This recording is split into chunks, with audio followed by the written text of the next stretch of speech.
You can't kill me, kids. I'm the only grown man home on a Tuesday at 12.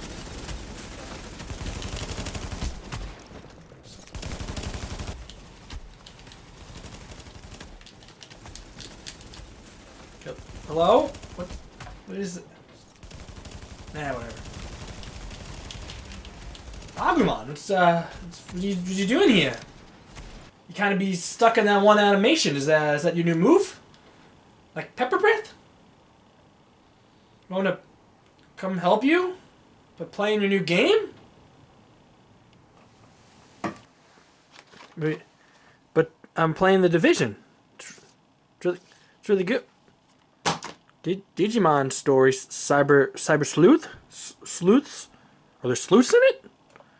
Sure looks like there's some sleuths in it. Oh yeah.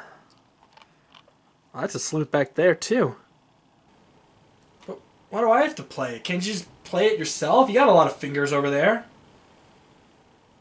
Only I can save the digital world by reviewing this? I don't got time for this, man. I got raids to get ready for, or incursions. I'm sorry, man. I don't got time for this. You can help yourself. Wait, no, stop. Let's just everyone slow down. Well, let's just do it. Let's just do it now.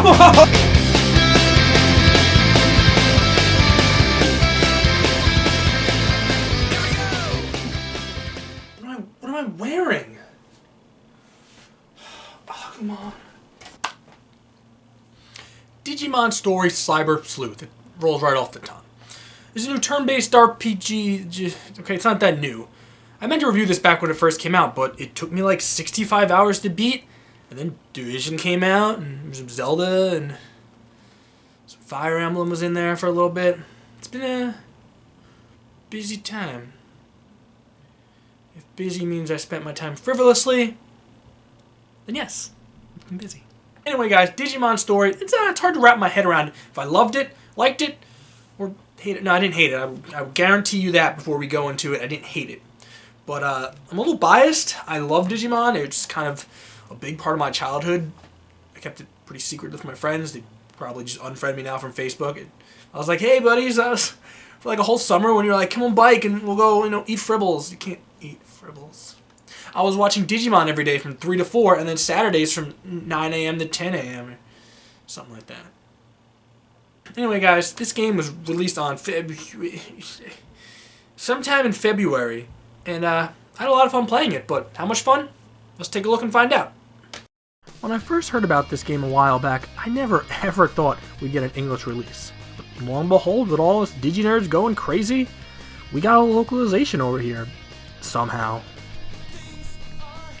When the game first starts, you get to choose between a male and a female protagonist, which is freaking fantastic. Because I have no intention of playing this male loser. Can't even wear his goggles right. They're on for your head, silly. Wear them on your ponytail. Everybody knows that. And I think you got a few too many belts going on there. Damn, Michael! Back at it with the belts today. The story starts with you talking to these strangers in this new cool fad called Eden thing. Which is really just a chat room where you talk to people when you look like these things. Or maybe that's not Eden yet. Maybe this is it. Yeah, that looks right. While you're in there with your new cool could-be murderer buddies that you just met on the internet a few days ago, some real murderers show up in the form of these things. Kiss your mother with that face? Once they're done kissing you or something, you die.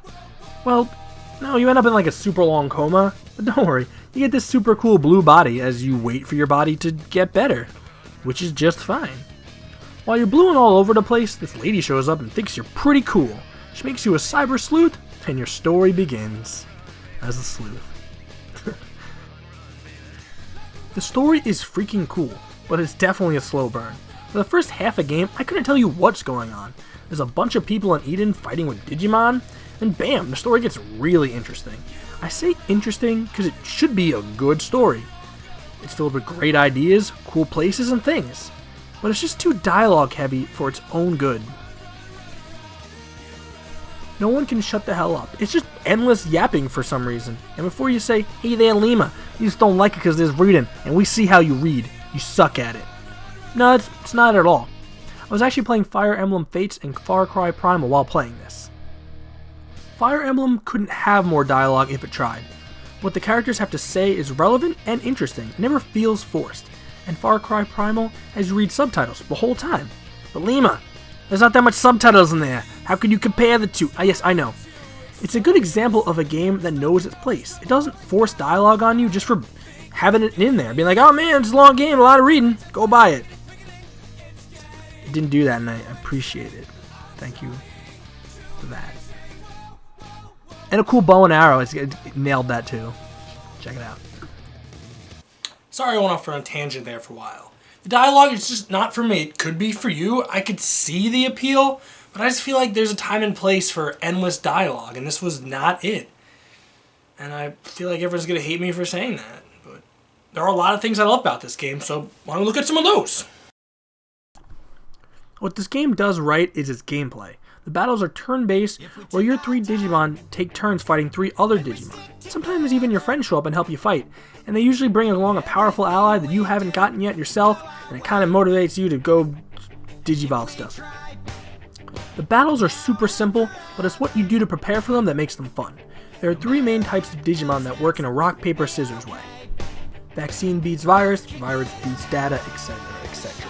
But wait, there's more. There's also a free type Digimon who does no special damage to anyone and doesn't take special damage from anyone as well. Like my boy FlameDramon. Hey Lima, wait, isn't he a fire type? Yes he is. Without boring you with too much more details, Digimon can also have elements like fire, dark, or earth. And they all have strengths and weaknesses, and they work with the other ones, so you can do 3 times as much as damage, or like no damage, or some damage. I think I got it. When you're not battling lots of Digimon, you're probably Digivolving or hanging out in the Digifarm. And that seems super deep. Well, it is. I could pretty much go on forever and spend hours and hours trying to get the perfect team together just to go on a battle some kid online and get smashed.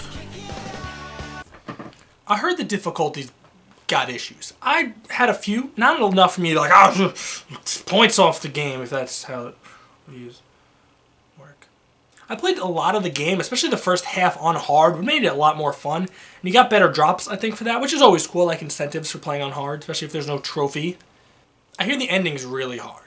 I didn't see it. And that was even after I ruined my War Greymon and turning him into Amimon or something. I miss him so much, it just hurts.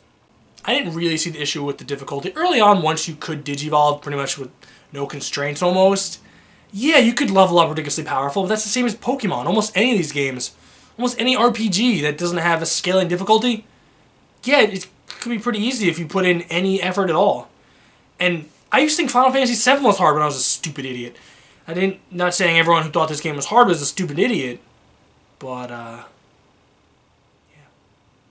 The way this game progresses is you do a lot of cyber sleuth work. There's a bulletin board, you go up, you get a job, and it could be amazing. You could go on this cool little hunt for some kind of thing that's cool. Or this guy just lost his wallet, and it's right there. Right there. You get to explore lots of cool places in the real world, and even a few cool places in Eden. You see a place like this and go, whoa man, this game's got some sweet environments. Look at this, it's all detailed, there's story here. And then most of the game you spend your time in these blue generic hallways. As you're watching this, you're thinking, man, this kid did not have a good time. No, I actually had a fantastic time.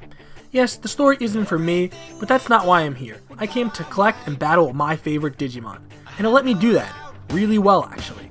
I would have just liked the story to be a little less in your face and just let me do cool things. Just look at this cutscene going on in the background. That's what I wanted to do always. That's not even me, that's someone else doing cool things. By the end of my 65 hours, I was kind of over this game, and it probably shows in this review. But don't let my negativity fool you. There's a lot to love about this game.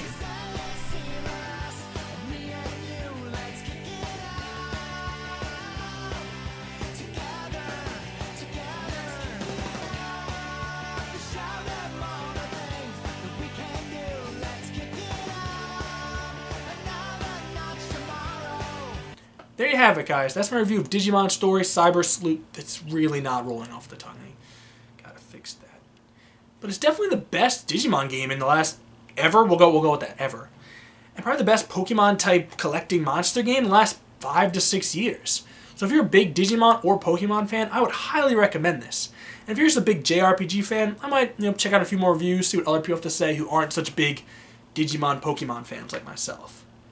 But anyway, guys, thanks for watching, and I'll catch you next time on the Digimon Story Lima Adventure Story Time. That rolls off the tongue, too. Hey guys, thank you so much for watching all the way to the end. I really appreciate it. If you like what you saw, don't be afraid to hit that subscribe button. And if you're bored, why don't you click that video, meet with all those ladies, and see what that's about. Alright, cool.